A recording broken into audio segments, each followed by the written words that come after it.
வணக்கம். இந்த கரூர் மாநகராட்சிக்குட்பட்ட சின்ன ஆண்டாங்கோவில் காந்தி நகர் பகுதியைச் சேர்ந்தவர் முருகன். இவர் கரூர் அடுத்த சின்னமநாயக்கன்பட்டி பகுதியில் இருக்கக்கூடிய பகுதியில் தனியாருக்கு சொந்தமான பேருந்து கூண்டு சேகரிக்கும், அதாவது இந்த பேருந்து கூண்டுகளை உடைத்து விற்பனை செய்யும் குடோன் ஒன்றை அமைத்துள்ளார். இந்த குடோனில் இன்று தீ விபத்து ஏற்பட்டுள்ளது. அதாவது திருவாவடுதுறை ஆதீனத்துக்கு சொந்தமான இடத்தில் உரிமம் இல்லாமலும் முறையான அனுமதி பெறாமல் அமைக்கப்பட்டுள்ளதாக கூறப்படும் இந்த குடோனில் சுமார் 50க்கும் மேற்பட்ட பயன்படுத்திய பேருந்து கூண்டுகள் நிறுத்தி வைக்கப்பட்டுள்ள இடத்தில் பணியாளர்கள் இன்று பணிபுரிந்து வந்துள்ளனர். பணியின் பொழுது எதிர்பாராத விதமாக பற்றிய தீ அருகில் இருந்த கூண்டுகளுக்கும் தொடர்ந்து அடுத்தடுத்து பரவியுள்ளது. சம்பவ இடத்தில் இருந்த நபர்கள் கரூர் தீயணைப்புத் துறைக்கு தகவல் கொடுத்ததன் அடிப்படையில் 3 வாகனத்தில் வந்த தீயணைப்புத் துறையினர் தீயை கட்டுக்குள் கொண்டு வருவதற்கு பெரும் முயற்சியில் ஈடுபட்டனர்.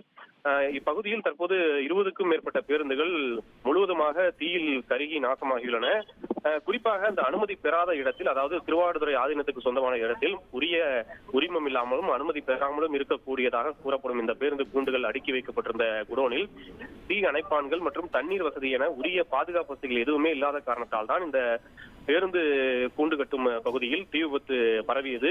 அதிகப்படியாக பரவி இருப்பதாக அதிகாரிகள் தரப்பில் கூறப்படுகிறது.